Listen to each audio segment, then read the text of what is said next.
Hi, everybody. Welcome. It's Michael Quirke here, and I want to talk with you a little bit more today, particularly about men and complex post traumatic stress disorder, or what's called CPTSD. Now, I was being interviewed the other day by somebody, and this gentleman asked me what I saw as the most common causes of CPTSD in the men that I see in my clinical practice. So I thought that we'd talk a little bit more about that today. And the reason for that is because if you come from one of the backgrounds that I'm going to describe to you, then it's vital that you get specialized care because that's going to be how you get better. Now, CPTSD or complex post traumatic stress disorder stems from prolonged and repeated exposure to traumatic events. Now, we're particularly talking here about those that occur in the context of relationships or environments where escape isn't possible and there's no help available. And what I see in my work is that some of the most common causes include the following. So, probably the number one situation is childhood abuse and neglect. Now, I'm talking here about physical, emotional, or sexual abuse during childhood, as well as chronic neglect or physical and emotional abandonment. These are all significant causes of CPTSD. This type of trauma is particularly damaging if your perpetrator was your caregiver or was a close, trusted figure.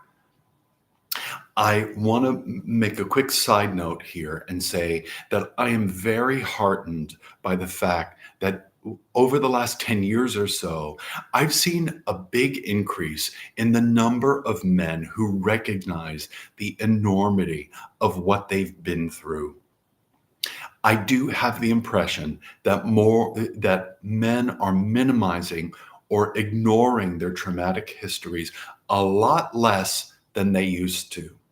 And it's wonderful to see men being much more open, serving themselves, serving society, serving their families and their social networks by being more open and honest about what they've lived through. That's something that requires bravery, it requires courage, and I find it very impressive. So another very common situation that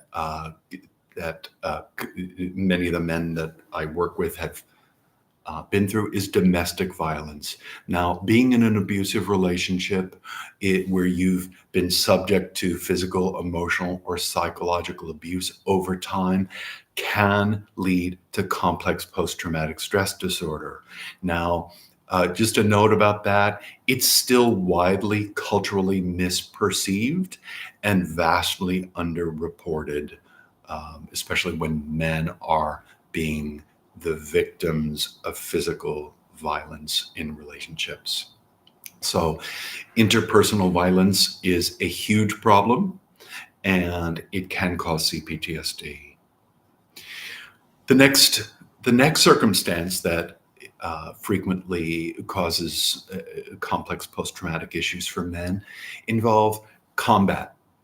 And we're talking here about military trauma, in which you've experienced prolonged exposure to combat situations where you've witnessed death, severe injury, where perhaps you've been under the constant threat of, life, your life being in danger because you're in a military setting. These are all circumstances that can result in CPTSD, as can any prolonged exposure to violence. So if you're a guy who's grown up or lived in a setting where there's been ongoing violence, and this might be gang violence, it could be that I've worked with men that have grown up in war zones and were really impacted by it.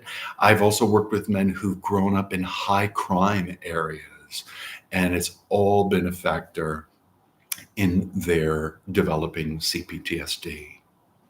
Now, next we come to something that's very common, and again, it's often very difficult for men to talk about, whether it's something they've experienced as a young boy or as an adult man. But we're talking about chronic bullying, experiencing prolonged bullying.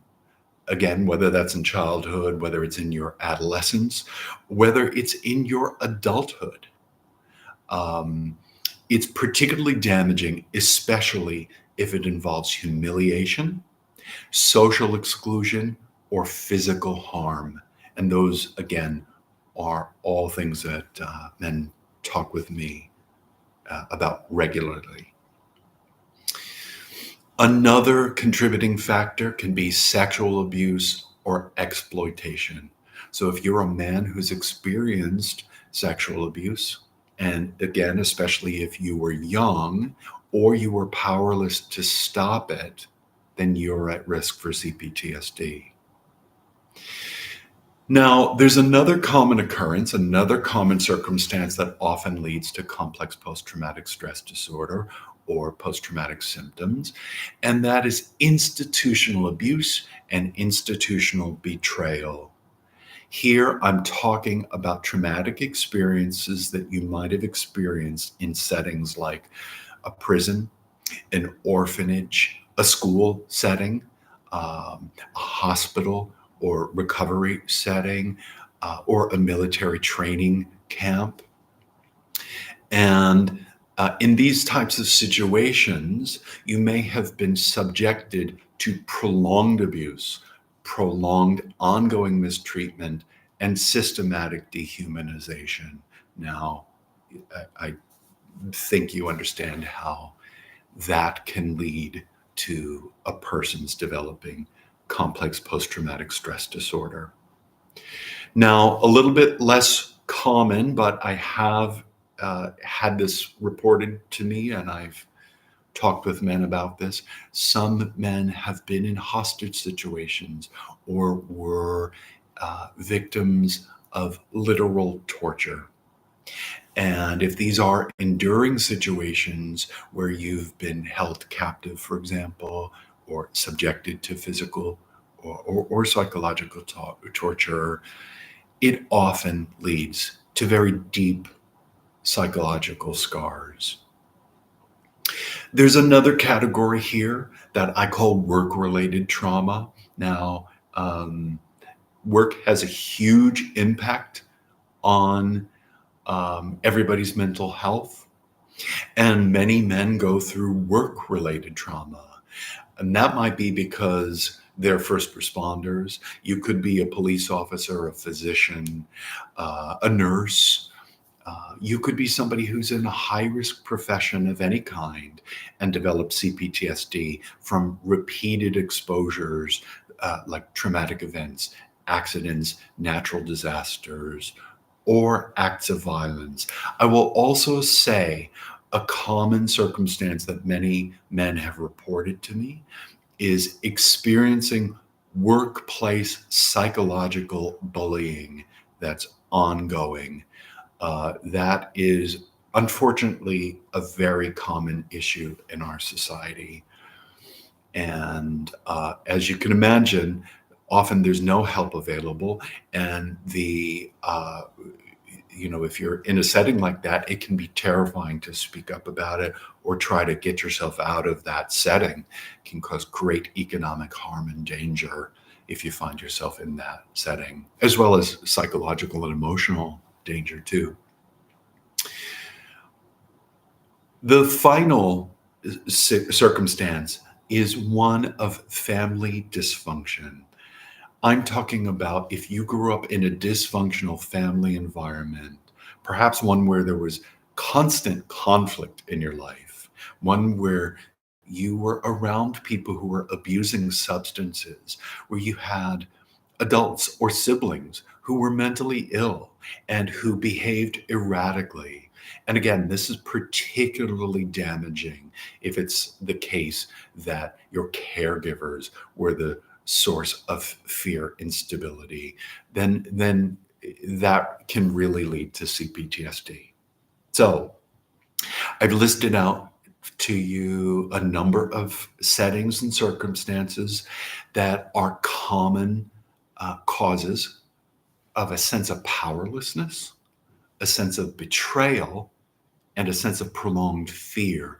And those are the factors that contribute to the complex and enduring nature of complex post-traumatic stress disorder.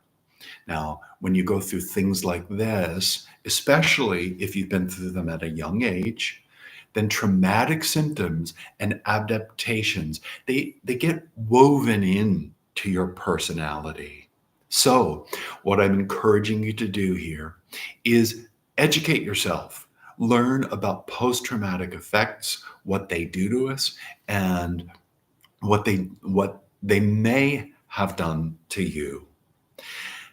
It's important to do this because then you're going to learn that you actually can get better when you know what the real issues are that you're dealing with. And that will lead you to get appropriate treatment. So, if you would, please like, subscribe, comment. I love hearing from people. And share this video if there's someone you think it could be helpful for. You're also welcome to have a look around my YouTube channel and my blog. My blog has literally hundreds of articles about trauma treatment and recovering from complex post-traumatic stress disorder. Okay, my blog's at www.michaelgquirke.com. Thank you so much for watching, and I wish you the best in your life.